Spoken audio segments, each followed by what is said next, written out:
Scientific astrology equals to science, calculation, math. আমাদের জীবনে বিফলতার কারণ কি? কোন কোন গ্রহ প্রতিবন্ধকতা সৃষ্টি করছে আমাদের জীবনে?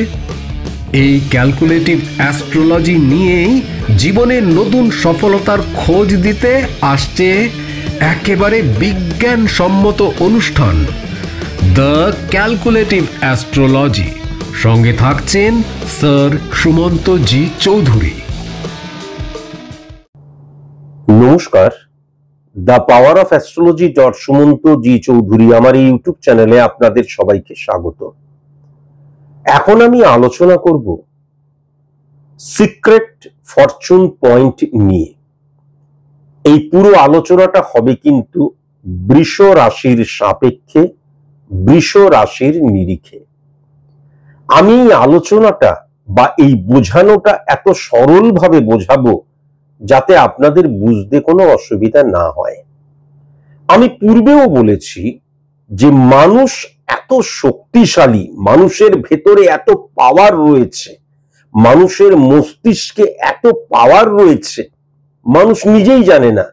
সায়েন্স যখন সেইটা আস্তে আস্তে খুঁড়ে খুঁড়ে বের করছে, আমরা হতবাক হয়ে যাচ্ছি, বাবা আমার এত পাওয়ার, এত ক্ষমতা, এত শক্তি।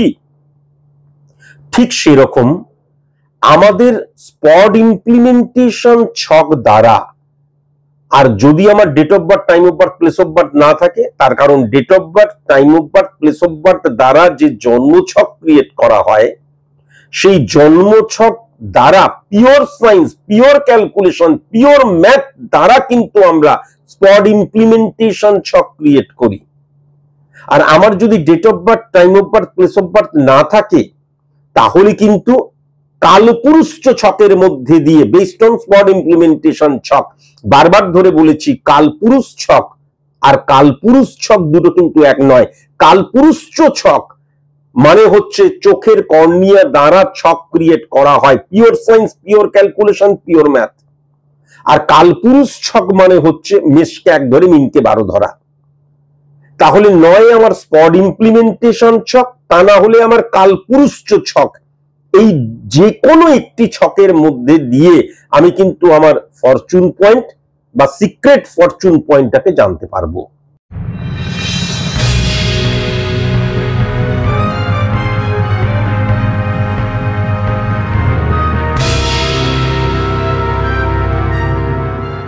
সর্বপ্রথম আমাকে জানতে হবে বৃষ রাশির অধিপতি গ্রহ কে।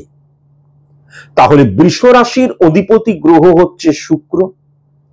এবার এই যে বৃষ রাশি নিরিখে, বৃষ রাশিটা তোমার স্পট ইমপ্লিমেন্টেশন ছকে বা কালপুরুষ ছকের মধ্যে কোথায় রয়েছে, সেই বৃষ রাশি দ্বারা 3 নাম্বার ঘর, 7 নাম্বার ঘর এবং 11 নাম্বার ঘরে কোন কোন গ্রহ বসে রয়েছে, ফিজিক্যালি কোন কোন গ্রহ বসে রয়েছে। বৃষ রাশি দ্বারা ক্যালকুলেশন করে 3 নাম্বার ঘরে দেখা গেল যে আমার বৃহস্পতি বসে রয়েছে, তাহলে বৃহস্পতির সংখ্যা 3। 7 নাম্বার ঘরে দেখা গেল শনি বসে রয়েছে, তাহলে 8, 8 আর 3 11। আর 11 নাম্বার ঘরে দেখা গেল সূর্য বসে রয়েছে, তাহলে +1 12 হয়ে গেল। তাহলে এই 12টাকে কিন্তু আমি সরিয়ে রাখলাম, কেননা 12টা ভাব রয়েছে, সুতরাং এই 12টাকে কখনো 1 + 2 করবো না, কিন্তু 3 করবো না, 12ই রাখলাম। এবার বৃষ রাশির অধিপতি গ্রহ যে শুক্র, সে কোথায় বসে রয়েছে? সে কোনো কারণে দেখা গেল সেই শুক্রটা ফিজিক্যালি বৃশ্চিকের ঘরে বসে রয়েছে। তাহলে কিন্তু মনে রাখার প্রয়োজন আছে, এই যে আমার শুক্র মানে 6 সংখ্যা, বৃশ্চিক মানে কত? বৃশ্চিক মানে হচ্ছে মঙ্গল, মানে 9। তাহলে 6 আর 9 15 আসছে, 12টা ভাব, সুতরাং যোগ করব, তাহলে 1 + 5 মানে 6 আসছে। তাহলে আমার শুক্রটা যেখানে বসে আছে, সেখান থেকে 6th হাউসে ফিজিক্যালি কোন গ্রহ বসে রয়েছে। এবার দেখা গেল সেই জায়গায় ফিজিক্যালি কোন গ্রহ বসে নেই, তাহলে সেই ঘরের অধিপতি গ্রহ। আর ফিজিক্যালি যদি কোনো গ্রহ বসে থাকে, তাহলে সেই গ্রহটি কেমন। এইবার কি হচ্ছে, আমার স্পট ইমপ্লিমেন্টেশন ছকে বা আমার কালপুরুষ ছক দ্বারা যখন আমি দশা অন্তর্দশা ক্রিয়েট করব, সেখানে শুক্রের দশা বা শুক্রের অন্তর্দশা এবং এই যে আমার 6 নাম্বার ঘরটাতে যে গ্রহ, মানে যদি কোনো ফিজিক্যালি গ্রহ থাকে তাহলে সেই গ্রহ, দেখা গেল মঙ্গল ফিজিক্যালি গ্রহ রয়েছে, তাহলে মঙ্গল, কোনো কারণে দেখা যাচ্ছে ফিজিক্যালি গ্রহ নেই, অথচ দেখা যাচ্ছে আমি মিথুন ঘরে আমি হিট করলাম, তাহলে কিন্তু কি হয়ে যাচ্ছে, বুধ, কেননা মিথুনের অধিপতি গ্রহ বুধ, বুঝতে পারলাম। তাহলে দশা অন্তর্দশার মধ্যে যখন শুক্র এবং যখন 6th হাউসের অধিপতি গ্রহ, ভালো মতো লক্ষ্য করার ব্যাপার আছে, 6th হাউসের অধিপতি গ্রহ বা 6th হাউসের ফিজিক্যালি কোন গ্রহ বসে রয়েছে, সেই গ্রহটি শুক্রের এবং 6 নাম্বার ঘরের সেই গ্রহটি দশা অন্তর্দশার মধ্যে চলে আসে, তখন আমার ফরচুন পয়েন্ট তৈরি হচ্ছে।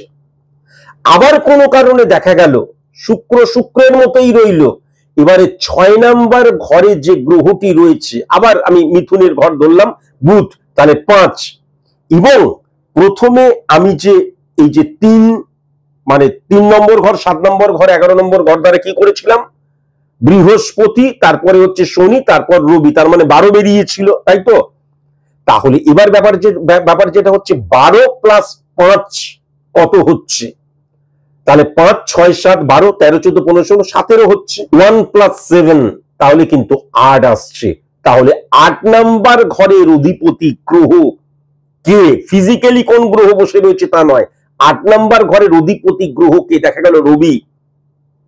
তাহলে শুক্র 6 নাম্বার ঘরের অধিপতি গ্রহ বা 6 নাম্বার ঘরে ফিজিক্যালি যে গ্রহ বসে রয়েছে, তারা যখন দশা অন্তর্দশায় চলে আসবে, ফরচুন পয়েন্ট তৈরি হচ্ছে, যতদিন থাকবে সেটা তোমার মারাত্মক ফেভারে থাকবে। বা দেখা গেল শুক্র এবং 8 নাম্বার ঘরের অধিপতি গ্রহ দশা অন্তর্দশায় চলে আসছে, সেটাও কিন্তু তোমার ফরচুন পয়েন্ট থাকছে, মানে একদম অত্যন্ত সমস্ত গ্রহের পজিটিভ ইনফ্লুয়েন্স ক্রিয়েট হচ্ছে। কিন্তু গোল্ডেন সময়, সিক্রেট ফরচুন পয়েন্ট অর্থাৎ গোল্ডেন সময়টা কখন হচ্ছে, তোমার 9 নাম্বার ঘরের অধিপতি গ্রহ, 9 নাম্বার ঘরটা, 9 নাম্বার ঘরের অধিপতি গ্রহ, দেখা যাচ্ছে 9 নাম্বার ঘরে 9 নাম্বার ঘরেই বসে রয়েছে, তাহলে আলাদা। তা না হলে 9 নাম্বার ঘরের অধিপতি গ্রহ কোন ঘরে বসে রয়েছে, দেখা গেল 9 নাম্বার ঘরের অধিপতি গ্রহ রবি, সে চন্দ্রের ঘরে বসে রয়েছে, কেমন, তাহলে কিন্তু এই যে চন্দ্র মানে 2, রবি মানে 1, তার মানে 3 নাম্বার, তাহলে 2 আর 1 3 হচ্ছে, তাহলে 3 নাম্বার ঘরের অধিপতি গ্রহ কোন কারণে দেখা গেল সেটা মানে কি বলবো, মানে ধরে নেওয়া যাক সেটা বুধ, সেটা শুক্র, সেটা বৃহস্পতি, সেটা শনি, হোয়াটএভার যাই হোক, তাহলে এই শুক্রের দশা এবং তার অন্তর্দশা যখন কোনোভাবে শুরু হবে, এবং শুক্রের দশা, শুক্রের অন্তর্দশা, শুক্রের প্রত্যন্তর দশার মধ্যে এই যে গ্রহগুলো বেরোলো, প্রথমে হচ্ছে 6 নাম্বার ঘর, তারপরে হচ্ছে 8 নাম্বার ঘর, তাহলে শুক্র 6 নাম্বার বা 8 নাম্বার ঘর এবং 9 নাম্বার ঘরের অধিপতি গ্রহ দ্বারা যে ক্যালকুলেশনটা বললাম 3 নাম্বার ঘর বেরোলো, তাহলে 3 নাম্বার ঘরের অধিপতি গ্রহ যখন দশা অন্তর্দশা প্রত্যন্তর দশার মধ্যে একত্রে 3টে প্ল্যানেট চলে আসছে, সেটা কিন্তু গোল্ডেন টাইম বলা হয়। সেই সময় পৃথিবীর কারোর বাবার ক্ষমতা নেই তোমাকে পরাজিত করবে, সেই সময় তুমি যেটা চাইবে সেটাই তুমি পাবে, তার কারণ যেটা তুমি চাইবে তার উপযুক্ত নিজেই নিজেকে তুমি করবে, মিলিয়ে নিও, যদি না হয় অ্যাস্ট্রোলজিটা ছেড়ে দেব। জ্যোতিষ কোনো রঙিন চশমা নয়। হে ঈশ্বর, আমায় অমরত্ব দাও। তাই সাদা চোখে সত্যিকে দেখতে শিখুন। যুক্তিতে মুক্তি চাইলে তবেই আপনি স্বাগত বিজ্ঞান ভিত্তিক জ্যোতিষ গণনার এই অনুষ্ঠানে। স্যার সুমন্ত জি চৌধুরী।